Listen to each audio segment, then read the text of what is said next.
Okay, good afternoon, everybody. This is the Washoe County District Board of Health meeting for Thursday, July 25th. I want to call it to order because they gave me a hammer, so we're going to move right on. Would you call the roll and determine the quorum, please? Hello, sir. Chair Novak. Here. Michael Brown is absent. Oscar Delgado. Here. Christopher Dare. Here. Dr. Danko. Here. Marsha Burkbigler. Here. We have a quorum. Good. Councilman Dare, will you lead us in the pledge, please? Honor, would you all stand and join us as we do our Pledge of Allegiance? And I pledge allegiance to the flag of the United States of America and to the republic for which it stands, one nation, under God, indivisible, with liberty and justice for all. Thank you, sir. Okay, the next thing on the agenda, we will do public comments first. Will Adler?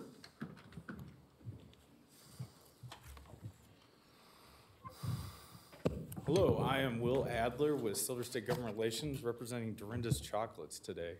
I would like to open up this Washoe County Health meeting with sort of current events in Washoe County Health and what's going on, and sort of ask for Health Board to maybe get involved and provide some guidance with the current situation. So Dorinda's Chocolates in town, I'm not sure if you've seen some of the media around it, some of the RGJ articles, things like that, has been asked to cease and desist business with their Liv Kaya brand, a sub-brand of Dorinda's Chocolates, that was producing CBD-infused chocolates in town. Their products were put on hold about 6 weeks ago from Washoe County Health without any letter coming out first or any change in policy or enforcement around CBD, put under hold for 6 weeks in somebody else's factory, which they didn't rent a space there. That gentleman was a little upset to have products that he couldn't move either in his space.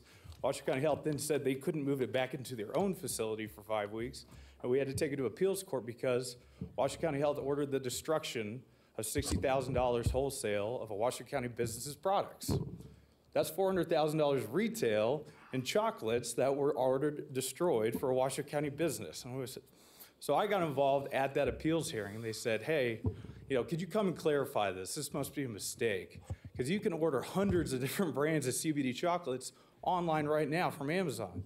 You can order them from California, you can order them from Colorado, you can order them from other states. They're in businesses across the board. CBD water, CBD products are in Whole Foods, they're in gas stations, they're everywhere. What's going on here? How come we're the only ones getting hit with this, and we're about to lose a huge financial stake in our future business because of this?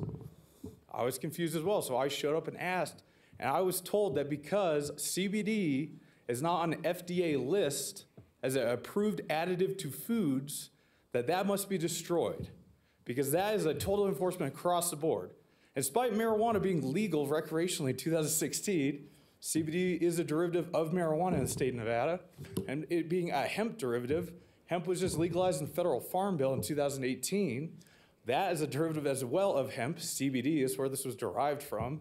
It was said to be an unapproved food additive, so it had to be destroyed.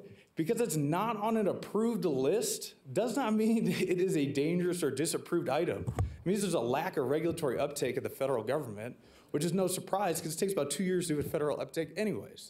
So I would ask you today, as the board, to maybe next month, some other agenda item, maybe take this on at a Washoe County level, because Washoe County Health has taken the position that all of these products are dangerous, they must be destroyed, yet when they know about products on shelves across the board, on every shelf in Washoe County, they say, we're only gonna force it on the one business making them in Washoe County. Not everybody else selling it to everybody, not for the health of the people of Washoe County, stop it from being consumed, but just to stop a business from making it, not to stop people from consuming it. So I ask you to please take on CBD as a general question for use and as use as an additive in Washoe County. Thank you. Thank you, Mr. Adler. Dorinda is here as well today. If she would like, she has a comment as well. Thank you. Thank you. Okay, next public comment, Dylan Vance.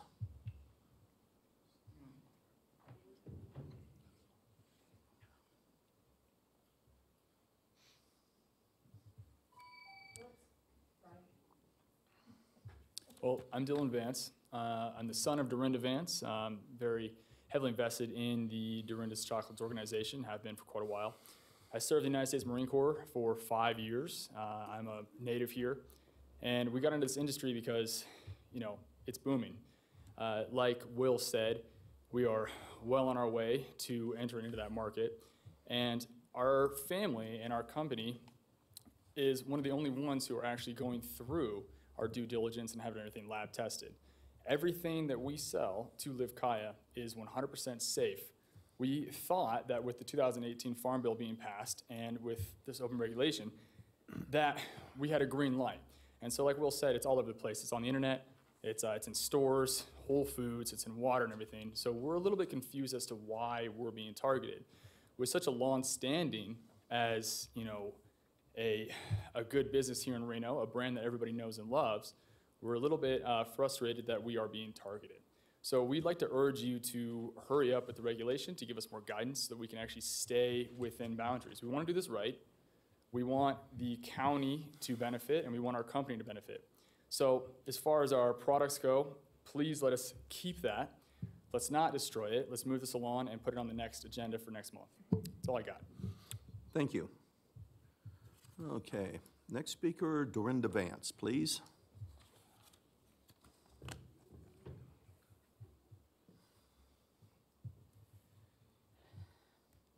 Hi, Dorinda Vance of Dorinda's Chocolates. So Will and Dylan pretty much stated everything. We did do our due diligence. When we purchased the hemp, it comes with testing, 5 pages, no heavy metals, no pesticides.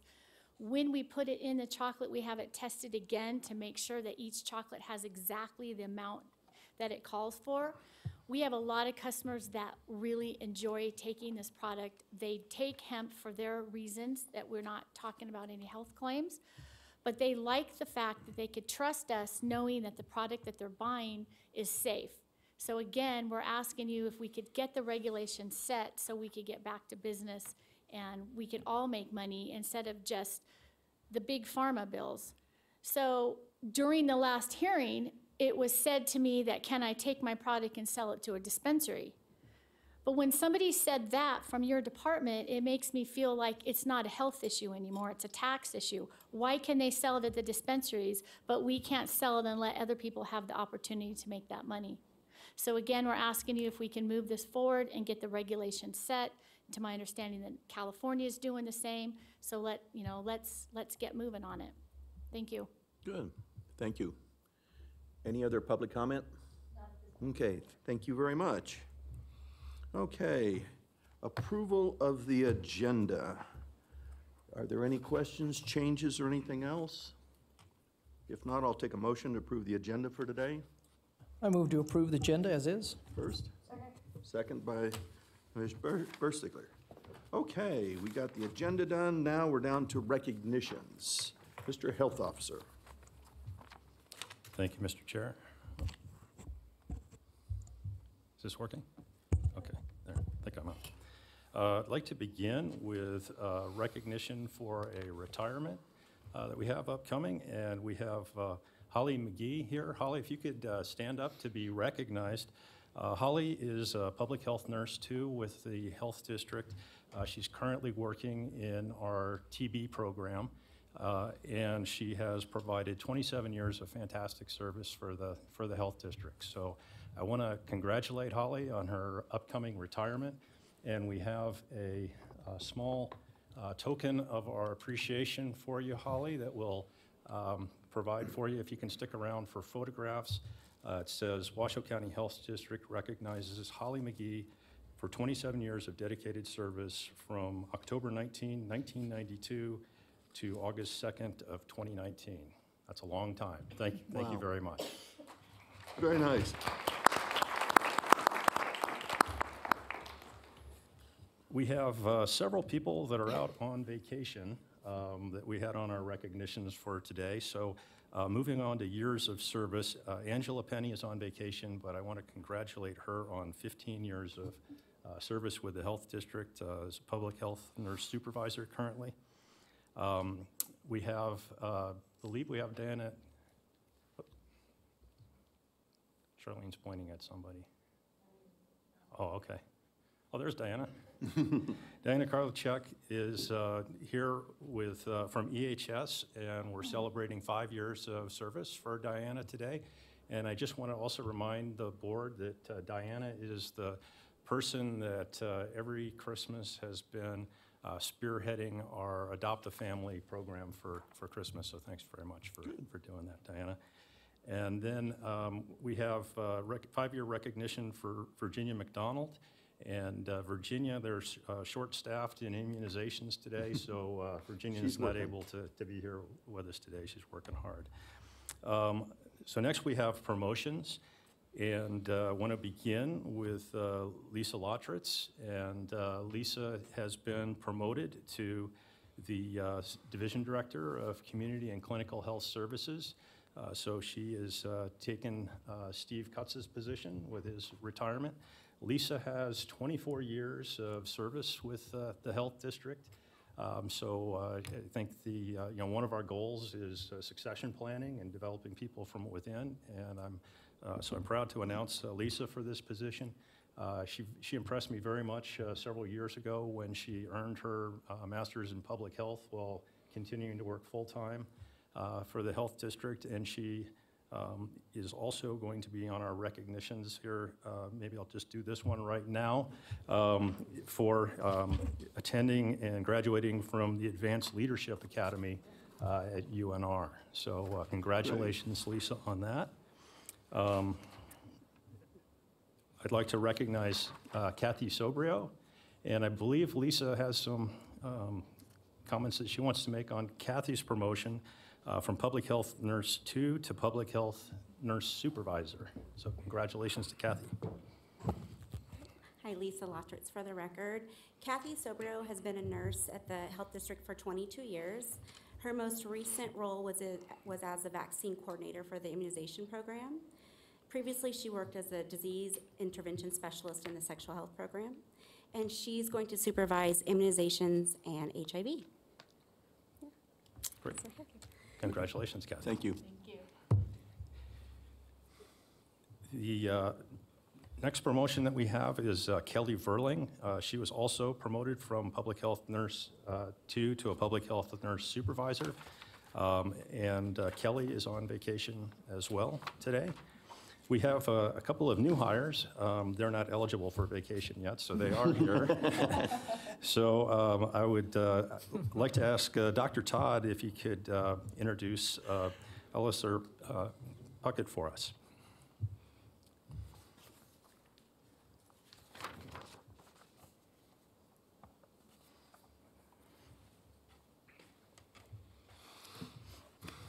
Good afternoon. Randall Todd for the record, and it's my pleasure to introduce to you Alistair Puckett. She is our new public health, I started to say public health investigator, but that's not right. She's an epidemiologist, so she's one notch up from that. Alistair, or Allie for short, comes to us from Renown Regional Medical Center. She was several years ago, obtaining her BS in biology from UNR. And in the course of doing that, she heard about epidemiology, and she thought, that's what I really want to do. So she came over here, and she had a meeting with Steve Kutz and said, how do I get to be an epidemiologist? He said, well, what you need to do is go get a master's in public health, get your MPH. So she did that. She went back to school, got her MPH, and in the course of that, she met a former employee of ours who had been an epidemiologist and was then working at Renown. So Suzanne recruited her over there, and you worked there for what, about 3 years? And then the opportunity presented itself here, and she applied and got the job, and so we're happy to have her on our EPI staff. Good. Thank you. Thank you. Thank you. So stick around, we'll get some pictures in a few minutes. Next, I'd like to ask Lisa Lotritz if she could come up and introduce Elizabeth Iacoboni to us. Okay. Elizabeth goes by Lisa. So Lisa Iacoboni, she is a new public health nurse in our sexual health program. So she was a public health nurse for the Nevada Army National Guard for 8 years.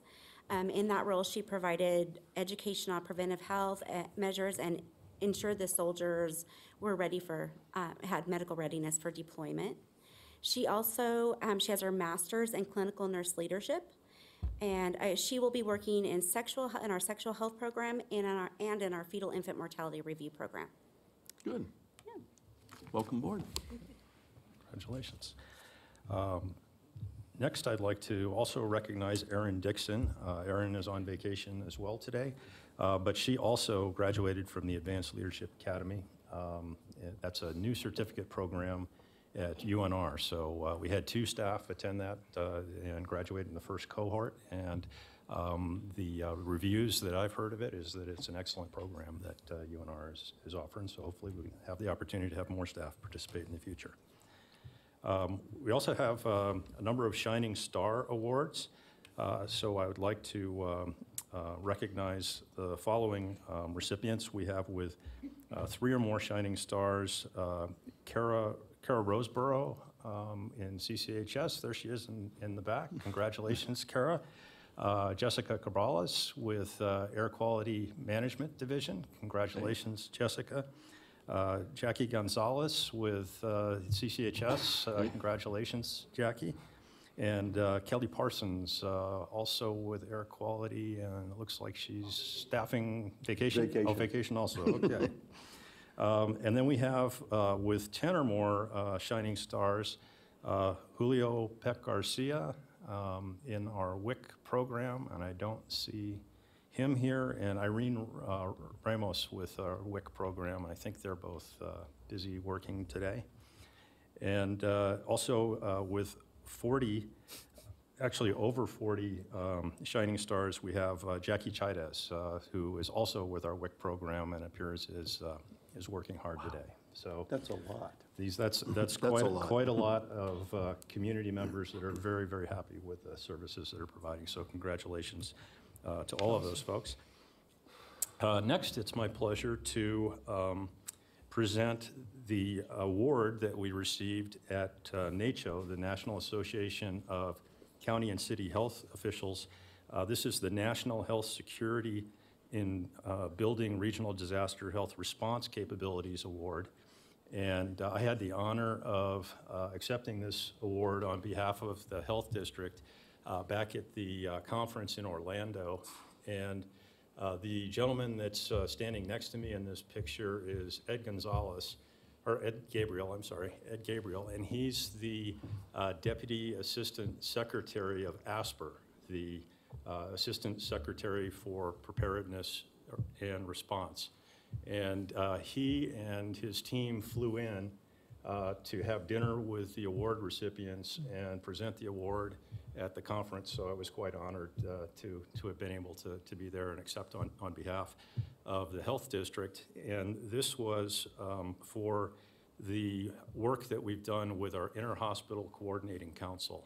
And the 33 years of work that group has done in our community, and a recognition of some of that excellent work that's been accomplished, and it has actually been proven in the field with mass casualty incident planning, and some of our improvements that have been made to that with our recent alpha plan for that. So we've got several people I'd like to have come up, and I'll present this award, and we'll start with the pictures with this one. But the original organizations involved in the IHCC included Renown, and so we have Tammy Oliver with Renown. We've got Kent Choma with St. Mary's, also one of the founding hospitals, and we have Brian Taylor with REMSA, and then we'll have Christina Conti and Brittany Dayton of our staff come down for the presentation. And come on down. And I also wanted to recognize Stephen Shipman, who is attending another meeting this afternoon and couldn't be here.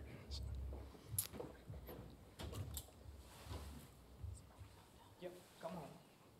So if everybody could join me, that's the end of our recognitions, and we'll start with the pictures with the beautiful award.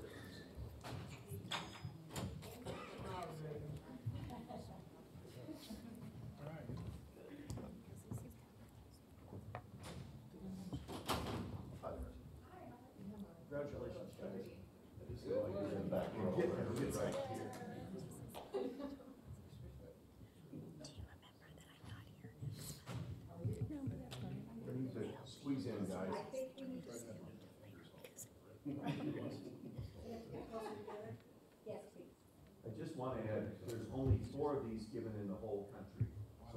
quite an accomplishment for us to get this one. This takes a huge amount of planning and work, so congratulations everyone on this one.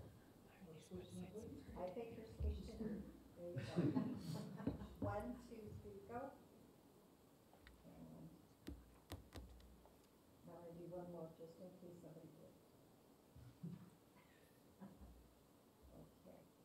1, 2, 3, go. There we go. Very good. Nice picture.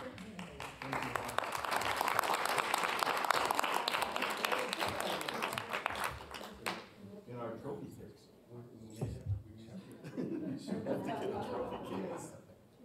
So,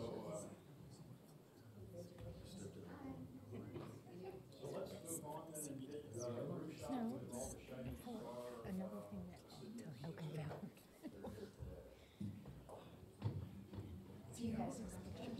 Pictures that I showed Thank you. That's, the meeting with code enforcement.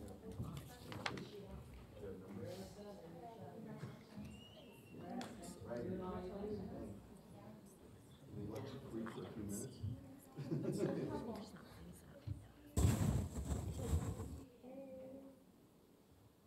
All right. 1, 2, 3, gotcha. And one more.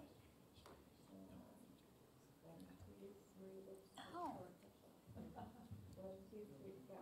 There we go. Okay, super. Congratulations, guys. Thank you.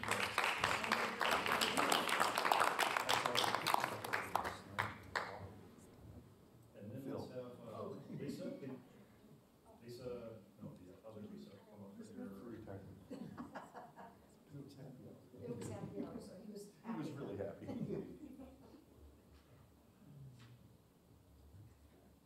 Hi there. So you should be Welcome standing aboard. next to her, actually.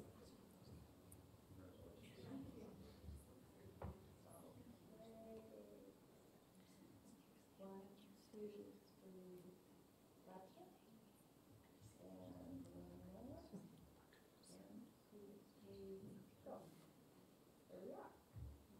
Welcome. Congratulations. Welcome. And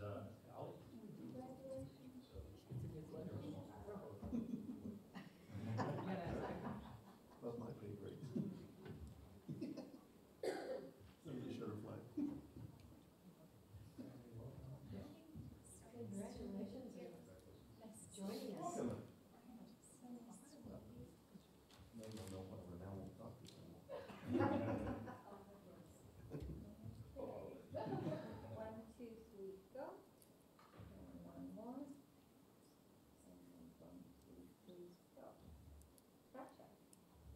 And welcome. And so then let's move on. Yeah, I got you somewhere.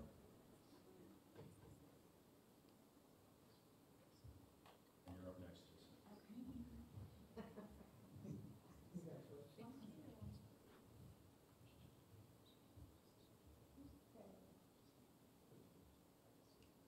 1, 2, 3, go. And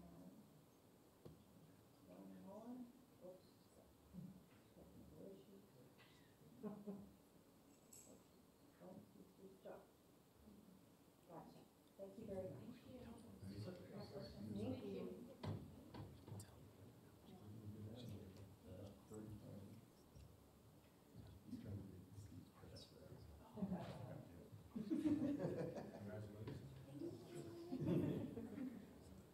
Okay. 1, 2, 3, go. And 1,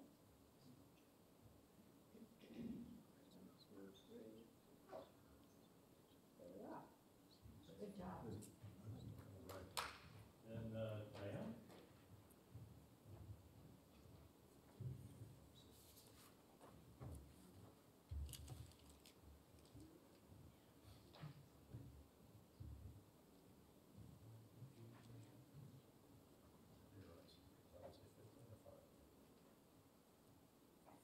You're good. Good job. Okay.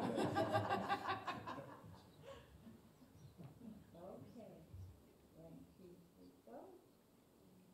And one more.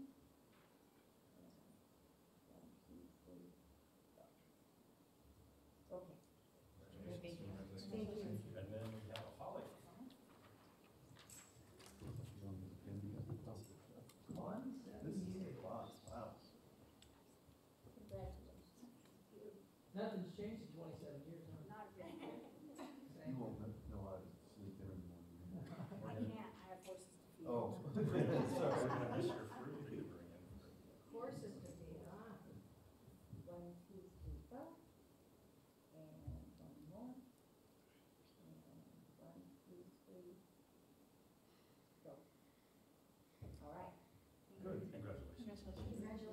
enjoy your retirement, Kathy?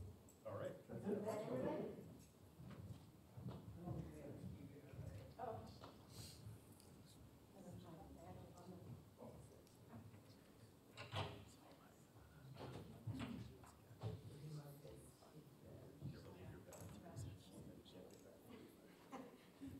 Actually, have left it several places. You know, I'm like, okay, I'm gonna have to park out in the parking lot because I can't go back and drive.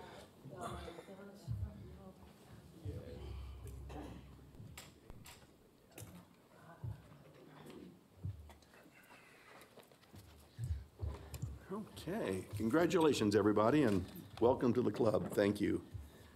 Okay, we have the consent agenda. Does anybody want to pull any items off the consent agenda? If not, I'll take a motion to approve the consent agenda and the items. Move approval? First, okay. We've got first and second. All in favor? Aye. Opposed? Carries. Thank you very much.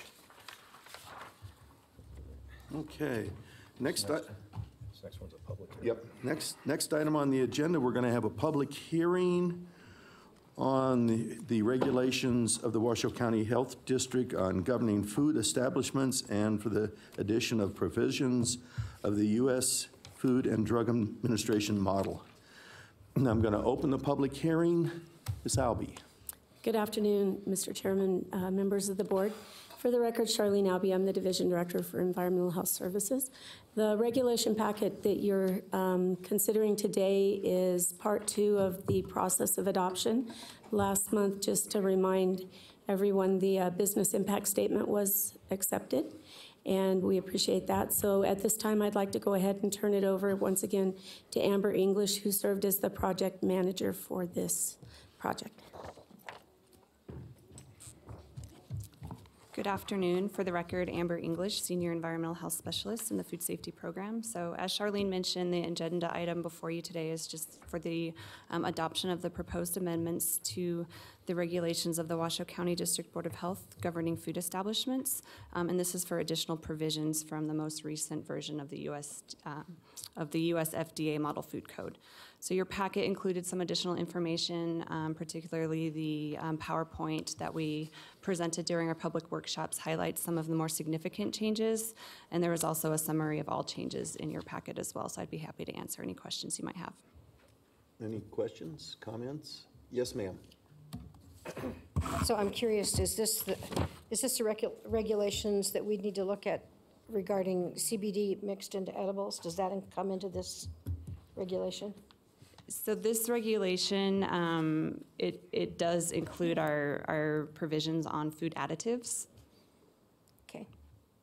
So I will wait until we get down to the end before I comment. Thank you. Any other comments, questions? Any public comments on this? Okay, good. Then I will, I do have one quick question. okay.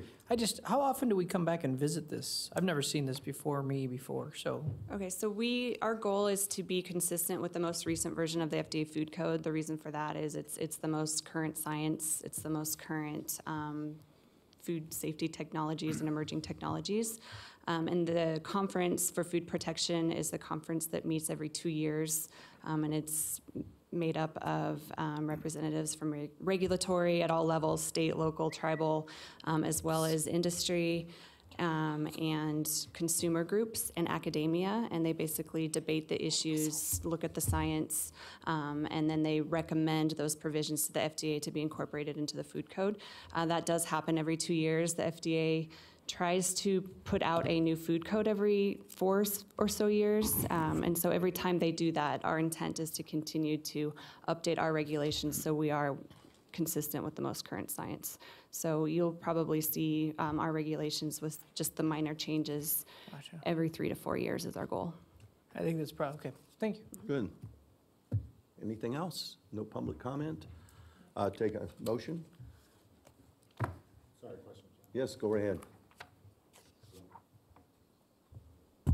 Thank you. Just looking through here, I see that we have on chapter 070 related to water and plumbing and waste. I know there's been a lot of discussion on this board related to development. Does this apply to?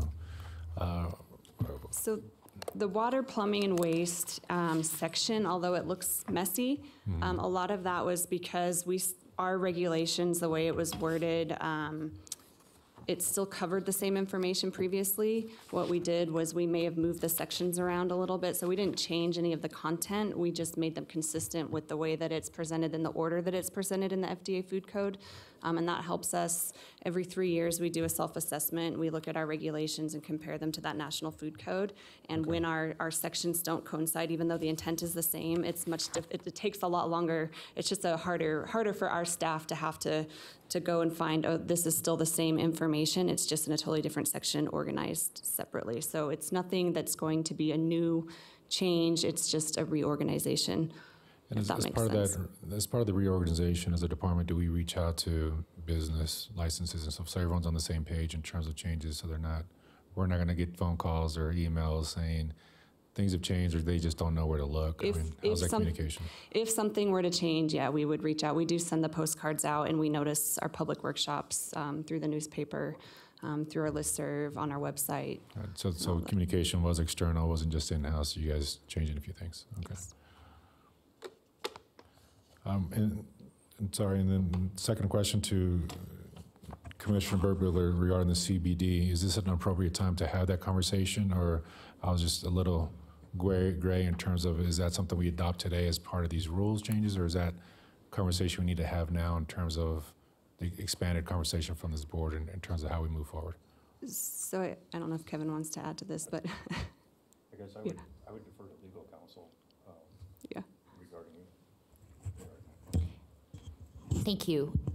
Initially, the CBD issue is not, my understanding is not part of these regulations. The CBD issue is relatively newly brought to the board and has not been agendized. It's an absolutely appropriate and obviously worthwhile issue to have a discussion on. And additionally, as our public comment speakers noted, the matter is still within the administrative process. So generally, it is council's advice not to delve into a matter that's still within the process. However, the recommendation would be if this board would like to have a discussion about CBD and how the Board of Health and the Health Department want to explore that issue, that it would be properly agendized at its own item at a future meeting, and then that would be able to provide for proper notice and open it up for an appropriate discussion at that time.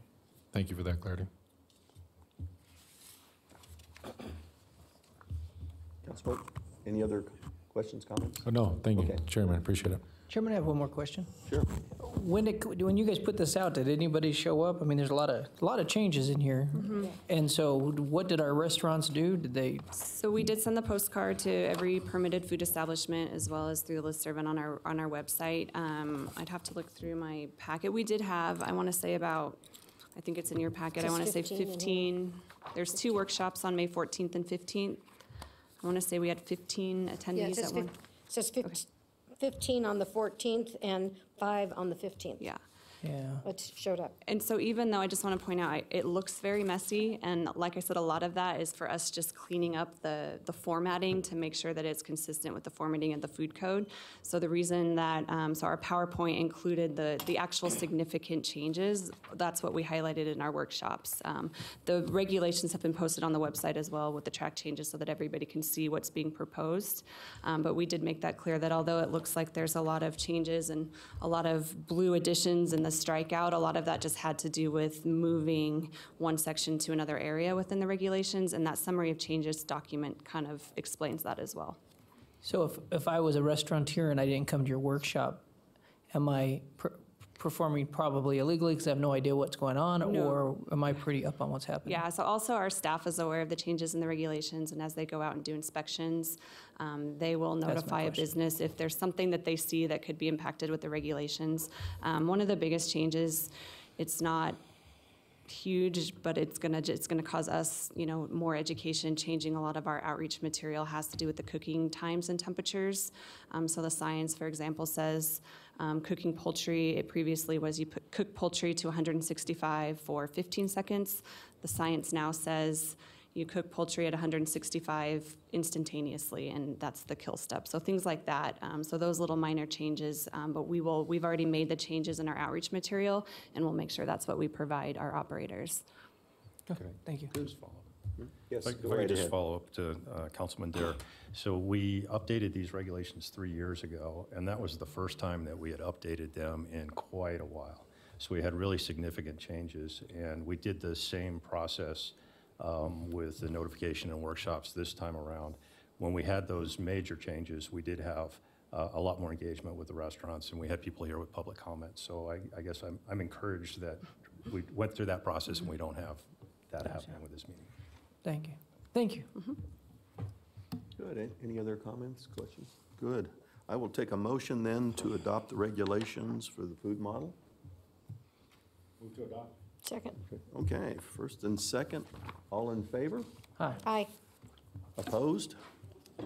Adopted unanimously. Thank you. Good work for a lot of time and hours, and I'm very impressed with your notification process.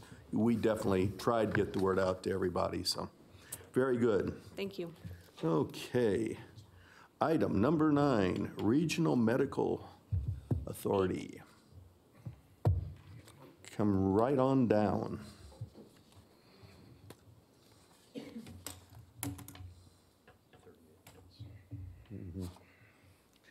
Shouldn't ask questions.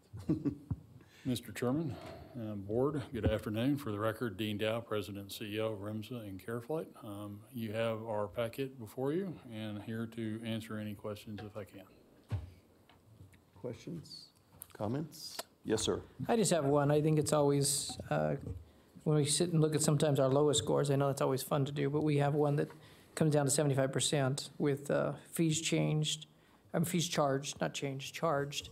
And I just, does that seem like just because there's people, are we not, is there anything we can do, you think, that we can do a better explanation of why we do these charges? Is there anything we can do about that? Just looking at some of our low scores and Our trying to staff, help people understand?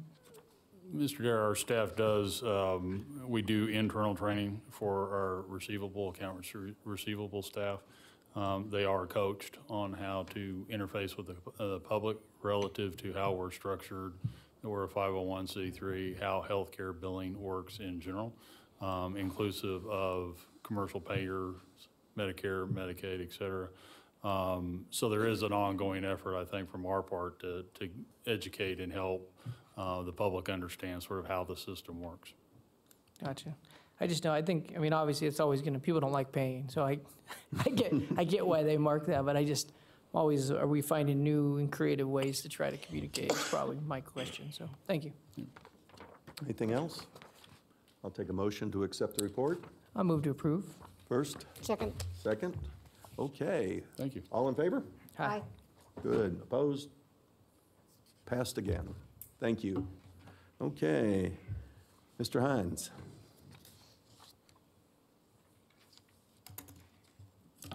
Thank you, Mr. Chairman. Adam Hines, Director for REMSA, for the record.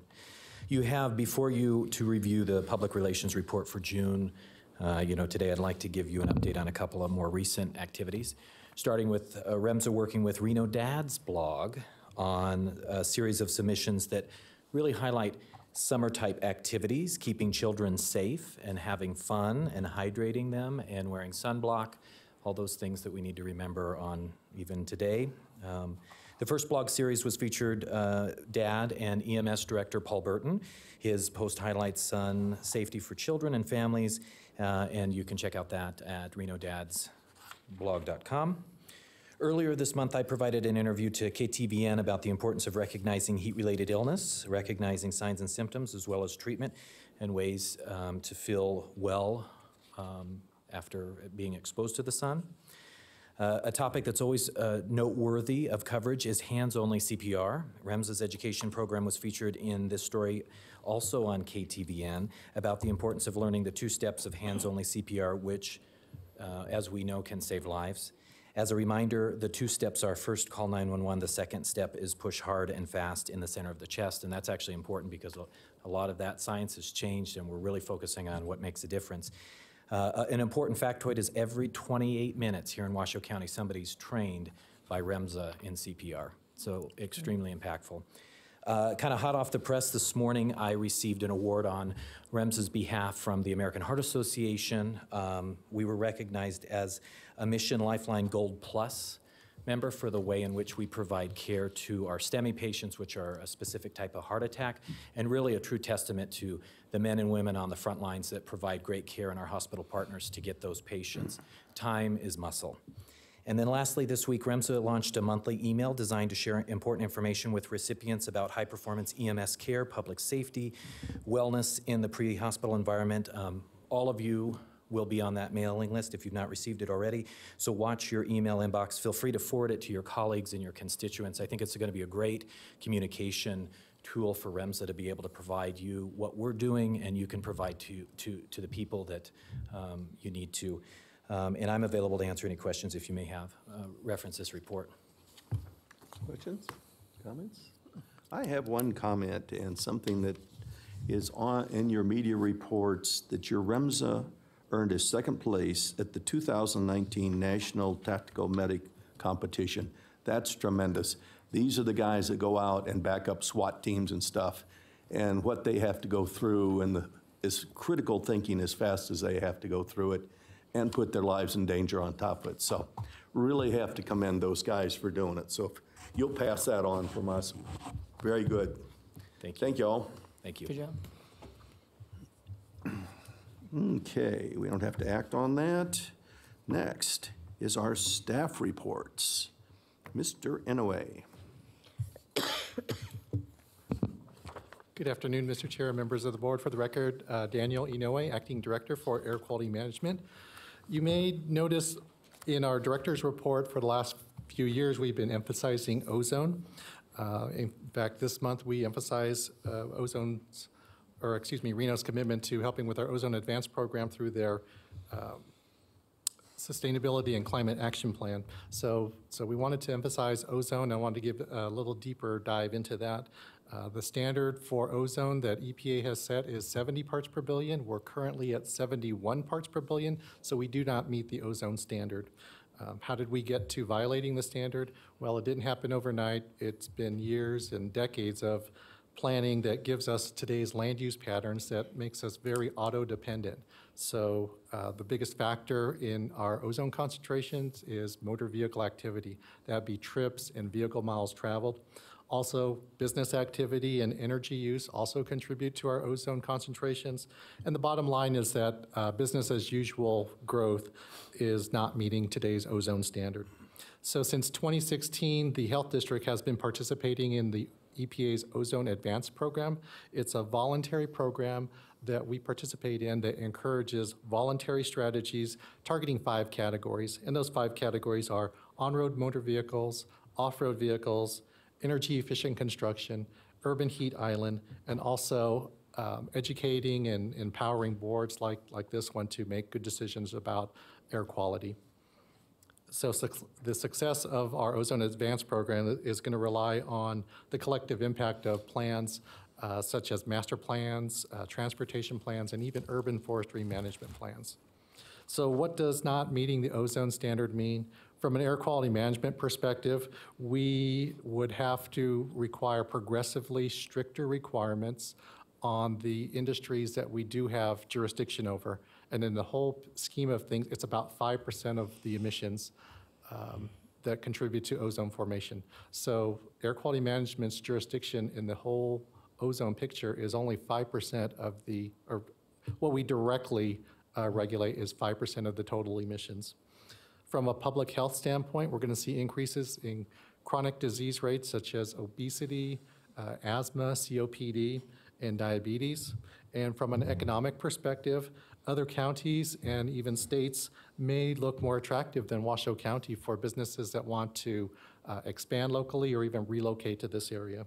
So some of the takeaways are that business as usual growth is not meeting the ozone standard, and also directed more toward the electeds is that we have an opportunity to educate our fellow council members and board members on not only this commission, but the other boards and commissions that we sit on to help educate and empower those boards and commissions to make good decisions for a healthy community.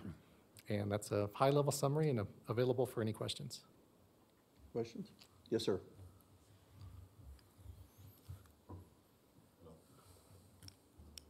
There you go. I know you stated some of the reasons as to for not being compliant. Are there direct dollar issues that may impact us for not being compliant? Is that in terms of federal funds or other grants that we may receive within the region? Initially, there are no financial impacts. There are many indirect impacts that would be related to healthcare costs. Further down the line, if we continue to not meet the standard, there could be some withholding of federal highway dollars. That is further down the line. But initially, there would be no financial impacts directly, but many, many dollars of indirect impacts. Of course. And our overall quality of life will degrade and making our area not as attractive as we want it to be. Absolutely. Thank you Thank you. for that information. Go ahead, Mr. Dick. I just wanted to follow up a little bit on the potential financial impacts. I think Mr. Inouye was really talking about directly from the federal government, what are the impacts? But if we are classified as non-attainment for exceeding that standard in the future, then we would be required to take measures and adopt more stringent regulations in order to be able to demonstrate to EPA that we were achieving emissions reductions with those new regulations that would bring us back into attainment. And so those regulations would impose additional costs on business because they would have to put in additional control technologies. We might have to establish an emission offset program. So if you wanted to start a new business, you might need to find offsets somewhere else. We might need to regulate off-road motor vehicles, which is primarily construction equipment in our community like they do in California. So those types of, there are definitely financial impacts that would occur from that, although not directly from withholding of funds from the government. Gotcha. That's what I was, thank you for that answer. I appreciate that. Mr. Dare. Thank you. Thank you. So one of the things that we've talked about a little bit in some meetings, and I just want to put out there for all of us to think about, so if we continue to do this, we're obviously growing. It's not changing. We're in a pattern of growth, and so the next 5, 10 years, this is not going to get better on its own. We know that it's actually going to get worse because of what we know. And that means that either eventually we have to make some guidelines and rules that people are not going to like, that's going to actually cost citizens money and just all the things that people will not love. But I think that there's possibly some ways that we can do some positive growth in the sense of really giving some awards from us as the health board for champions of air quality. And it's something we visit a little bit and talk, but I'm going to bring it up again with all of us to think about. And what I mean by that, we have construction groups. We have a lot of different people who, it's not just cars. It's not just because there's traffic we're talking about. A lot of it's the trips with construction things. A lot of people are leaving their vehicles just running. You just name a lot of different things we know are happening. And some of it even is the vehicles they use, not electric, just you name it. And it might be really neat for us to figure out best practices and come up with a program that we are valuing and giving some kind of special award from us for all of those who are willing to step up and join us and having this, because it only is going to benefit them. But you only have a window of time you get to do that, because what will happen is we'll get to a place where now we didn't do it, we didn't find a positive way to turn this, and instead now we have to make regulations to say, okay, now DMV or now smog checks, or where everything has to shift to a place like, I won't say the California word, but like California, things just have to change. And so I would just say we're in a season right now that I think we could do some things that people could voluntarily do and give some props for. So I think it's a fun idea. Good. I got a question. Because of our geographic location, we're built into a bowl. We have a direct wind source coming from California that I got a feeling contributes very highly to our pollution levels. And that's something that we can't put a big barrier up and stop that. Are we going to have any kind of allowances from the EPA that's saying, okay, we recognize this? Interstate 80 runs right down through the middle of us, and that is one of the heaviest truck routes in the United States. And we can't do much about that. That's interstate commerce and everything else. Is there any wiggle room in the future? Thank you, Mr. Chair. There are some allowances or paths forward for excluding some what we call exceptional events. Those are mostly wildfires, but I think you're asking more on the day-to-day operations of California versus Nevada, and there are currently no formal paths to exclude that. California is some of the worst, has some of the worst air pollution in the country, and they also have some of the most stringent programs. So we are in regular discussions with Environmental Protection Agency to have them consider that these are some of the additional barriers or challenges that we do have. So we do bring that up with EPA when we have the chance, but we are, as you said, downwind of the most populous state in the country and areas with the worst air pollution in the country as well. On the positive side, we are seeing some benefits from that with some of the trucks that pass through here. They do need to meet California standards, so we do see some of the benefits with that through traffic along Interstate 80, but overall, we are downwind of a very high polluting source. So short of moving Reno to someplace else, we got a problem. It's a challenge. Any other comments, questions? Thank you very much. Thank you. Okay. We will hear the next report from our newest director.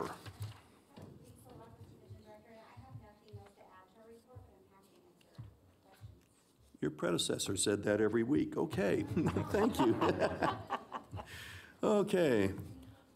I have one question. Okay. How are you liking your new job? I'm liking it. Yes, it's just a big learning curve and just new things every day, but I'm enjoying it. Very good. Thank you. Thanks. Okay. Ms. Albee. Good afternoon again, Mr. Chair, members of the board. I did want to highlight one of the sections that we have in the EHS Division Director Report. You may have seen on the news Monday, there was a story run by KOLO regarding the Ace Motel in downtown Reno and some substandard living conditions. The report highlights the memorandum of understanding that was recently completed with the city of Reno that they will be taking over the non-transient hotels, which is the long-term residence hotels. I did receive a call from KOLO yesterday, and they wanted to do an interview. I let them know about the MOU and the basis for it.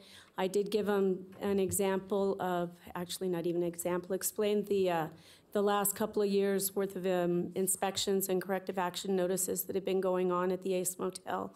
So I was able to show them that we have been addressing this, and it's not just them. A lot of these facilities, you go in and do an inspection, there's a corrective action notice, and it takes 1, 2, sometimes 3 months to get everything back to a point where you can say they are in compliance.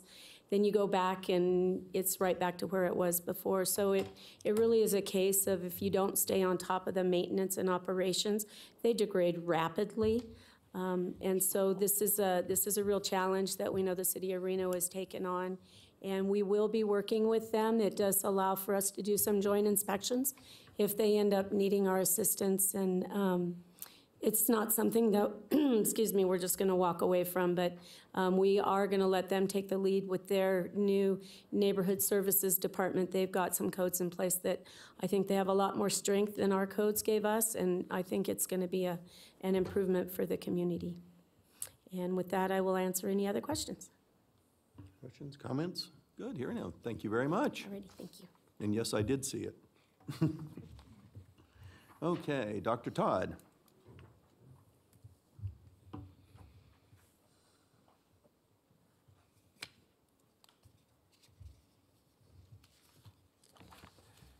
Good afternoon again, Mr. Chairman and members of the board. Randall Todd again for the record. I have just one addition to what was in my written report. It seems like every month I come in and talk about measles, and we just yesterday had another suspected measles case brought to our attention. We don't think it's going to turn out to be a real case, but lab work just went in today, so we will hopefully know by tomorrow or so whether this turns out to be a case. This is a 1-year-old female who had not been vaccinated, so she's a low-level suspect, but does have a travel history to Mexico, and so we'll see what happens. But I always like to knock on wood. We've not had any confirmed cases of measles in 2019. So that's very good compared to other parts of the country, and we hope to keep it that way. Very good. I have one Yes, sir. question. There's something that just popped through on my thing the other day regarding West Nile virus here Yes. in the area. What does that mean? Can you, I mean, I think I know what it means, but in your Well, terms? So we did get a positive test from a mosquito pool in Washoe County. So it does show that the virus is in our area. We don't have any human cases as of this point, and we hope that that will remain true. But we do use those as opportunities to educate the public about the precautions that they need to take to avoid getting mosquito bites and how to protect themselves. Thank you. Did it come from one of the areas that we're treated, or is it an outside surveillance location? You mean, had there been aerial spraying there? Yes. I'd have to defer to EH on that. And here she comes. Hi again, Charlene Albee for the record. Yes, it was an area out at Rosewood Lakes on the eastern side of town over by Veterans Parkway, and that is part of the aerial application area. The samples are taken of the larva that's in the ponds, and they're finding it there. So they did go out the very next morning and start doing a fogging application, which happened yesterday morning. Good. Or this morning. It was this morning. The days run together. So they did go out and do a fogging this morning of the area just to provide some additional control for those that have already matured and are flying. So Good. Thank you. Coming from Houston, I know all about that one. Thank you. Okay. Mr. Chairman? Yes, sir. Follow up on that. So are you guys fogging all the way down Steamboat Creek, basically along the southeast connector? Because I mean, that's all those wetlands and everything else, so those floodplains, they're retaining water. Is that, what's the parameter, the borders that you guys are doing? I did not receive a map of the exact areas, but I know the ponds were along Veterans Parkway, and so they were fogging in that general area. Okay. Yeah, if you can get that to me, that'd be good. I know some of the communities, the HOAs further south around South Meadows, they're retaining water as well within their creeks as part of the flood mitigation pieces of it. Right. I'll go ahead and get a map of that and submit it to the secretary, and we'll let her distribute it. Thank you, Ms. Alley. Good. All right, you're welcome. Thank you. Anything else? Okay. Moving right along. Mr. Health Officer. Thank you, Mr. Chairman. Just a couple of things I wanted to highlight from my report. I wanted to mention how much I appreciate being able to work with our new Sheriff Balaam. And he has taken over the chairing the county substance abuse task force. I met with him, and he asked me if I would serve as vice chair for that task force, and I'm honored to do that. I had quite a good discussion with him about how there are a number of initiatives that are occurring amongst different groups that are working together. We have the Substance Abuse Task Force. We've got our Regional Behavioral Health Policy Board. We've got our the Health District's Community Health Improvement Plan with our partners. We're trying to work closely with TMHC on those, Tri-Meadows Healthy Communities on those behavioral health issues. We've got Join Together Northern Nevada doing their work around substance abuse, and we also have the State Division and the work that they're doing. So we talked a while about that and reached agreement, and he's supportive of trying to work to pull all of the work that's occurring across those different groups together and try to pull it into our community health improvement plan. So we've got one place where we can kind of try to keep track of what's going on and get people connected around those initiatives through that process. So we'll be working on that. I also had the pleasure of traveling and attending the NACHO conference earlier this month with our chairman. And oh my gosh, I wanted to let the board know how engaged and all in your chair is in public health. I couldn't keep up with this guy. He started early and he charged hard all day. He was attending all of the sessions and optional early morning breakfast events.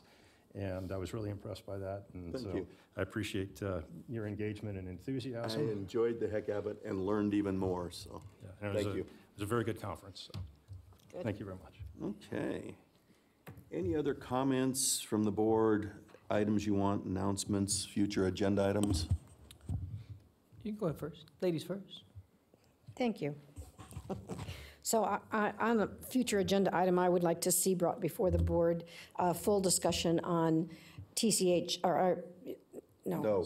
Not TCH products, sorry, but CBD products. And a little background on my reasoning for it.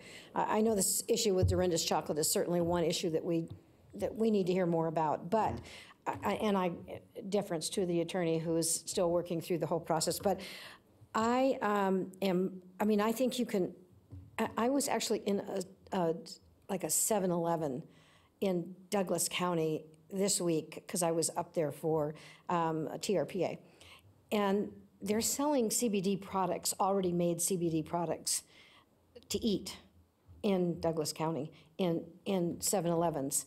I'm having a hard time understanding the whole concept of what the difference is. I think you can go into any place and pick up CBD products. I have a dog who's having panic attacks, okay, so I'm a doggy mom and I freely admit it, but my little doggy who's having panic attacks ever since the 4th of July because some fool set off beautiful actually, but fireworks from Swope when me and my dogs were in the backyard, and it scared my little chihuahua half to death.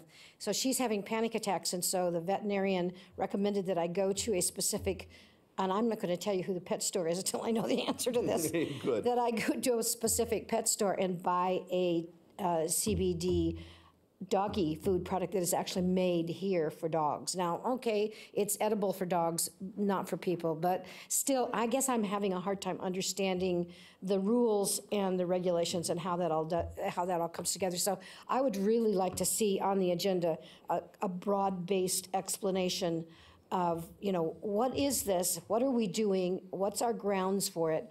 One of the things I want to make sure that doesn't happen to us is that we don't get sued by somebody. Not that I think Dorinda's Chocolates is going to sue us, but we don't get sued by somebody like Dorinda's Chocolates because we are not allowing them to sell it. But at the same time, you can go in the 7-Eleven and buy essentially the same product.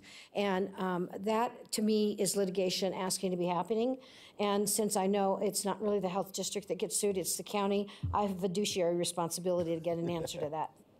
Whole question. So that's really my reasoning for wanting this on the agenda, that we get a bigger explanation for exactly how that is being addressed in our county. And I, at the same time, would appreciate hearing a response on what some of the other counties in our state are doing with regard to the piece of legislation that did pass in this last session. So that would be the other thing. And then one other little nitpicky comment. Under board comment, it says limited to announcements or issues for future agendas. And that seems rather restrictive because my great friend right to the right here might have something that he just simply wants to put on the record. And where would he put it on the record here with the way this is worded? So I would think it would be beneficial for all of us if that were maybe patterned more on what it says on the city's agenda or on the county's agenda. That's a good point. And I think everybody. our legal counsel, to stay within open records and Right. stuff like that, Exactly to word right. that for us, I think that's a good point. So. Okay, good. Thank you very much. That's all I have. Also, on the discussion on CBD down the line, can we let this go through a little bit of the administrative process? Absolutely positive. Because I don't want to. With that, because I don't want to go in the middle of that one either. Yeah, I don't want to step on legal toes, so I'm not trying to create a legal problem. No, but I think it's a but I good think future item. This Thank is you. something that's coming, it's going to get everywhere. more active, and Yes. so I think we need to really understand it sooner rather than later. Thank you. Good, thank you. Anybody else? I have two things. One is, I'm sure you're aware, but I just want to make sure we're involved in, there's a state health department survey going on that they're doing, that they're going to use that information to help dictate what it is they think we need. And so I just want to make sure we're as involved in that as possible, and they actually know our information. Second thing is I'm on the state board census for the governor. I just want you to know that. So I'll be serving on that, but part of that, we're creating COCs in a sense all over the place. And we're going to need everyone's help to make sure we get the right count, and obviously we're important to that. So it probably wouldn't be this time coming, but probably in 2 months we'll be ready to probably have somebody come and start sharing some of the things, because I think we're going to need to keep it on the agenda a bit just to get it out there, keep people going for the 2020, because obviously every dollar, every human being matters, and every human being we want counted. So I think that's appropriate, because that, in the long run, can affect our budgets and everything else. So. Thank you. Anything else? Any other comments? My only comment is I learned a tremendous amount at the NACCHO conference. It was 4 days of on the dead run. I was really glad to hit the airplane on the way back. It was really amazing conference. So thank you all very much. Any other public comments? Okay. Then I will entertain and accept a motion to adjourn. I move to go home. Go. Accepted. All in favor? God passed unanimously. Good. Thank you very much. We'll see y'all next month. So.